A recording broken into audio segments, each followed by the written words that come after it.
Okay, this is Herschel, and what we're doing right now is we're filming a standard curb bit with a regulation two-finger curb, just to show the action of the curb stopping the action of the bit.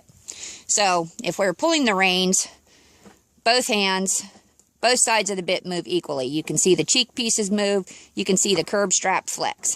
If we turn his head to the side, same thing.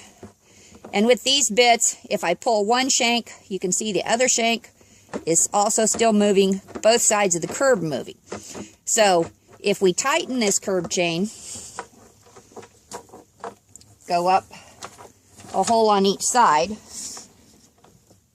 if we can, actually, it pretty much stops the action of the bit. You can see the pull pressure pretty much ceases. It's not pulling it down. It may flex it out a little bit, but it works solely against the jaw now.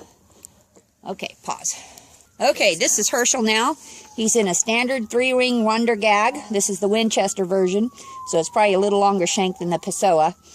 But anyhow, this is going to be showing not only the action of the bit, but the action of what happens when you tighten the curb. As you can see, the curb strap sits quite a bit higher up on this, and the ring has quite a bit of room to slide.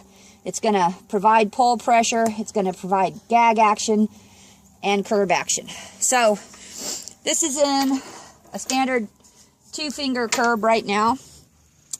If we pull at the same time, you can see the compression come into the mouth. It's hit about midway on the ring. It's pulling pull pressure down. The curb chain is tightened. Now if you watch this slit here on the head, this is actually the reaction that we would have with soft tissue. You can see it flex as I move this. That's what the lips would be doing. Now, you can see that there's a ratchet action because I can keep pulling this, and as long as that tissue flexes, those cannons continue to go up. So this is loose at the point of, or rather it's tightened at the point that there's no more stretch in the curb chain, but if I keep going, see, I can just ratchet that thing up. Okay, so now if we tighten it a link or two, take it off of our 2-finger thing to where it's 1 finger.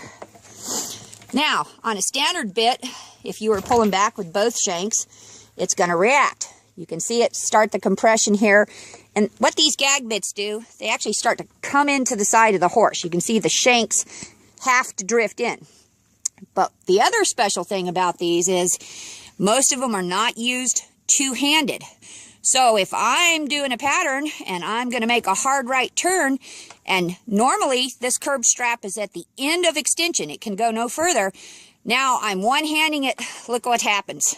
The bit ratchets up further, it actually pulls the shank on the opposite side forward, now toward the mouth, and I can continue. You look at the flex and the pressure that this is putting on there. If that was soft tissue, believe me, this cannon would still be climbing.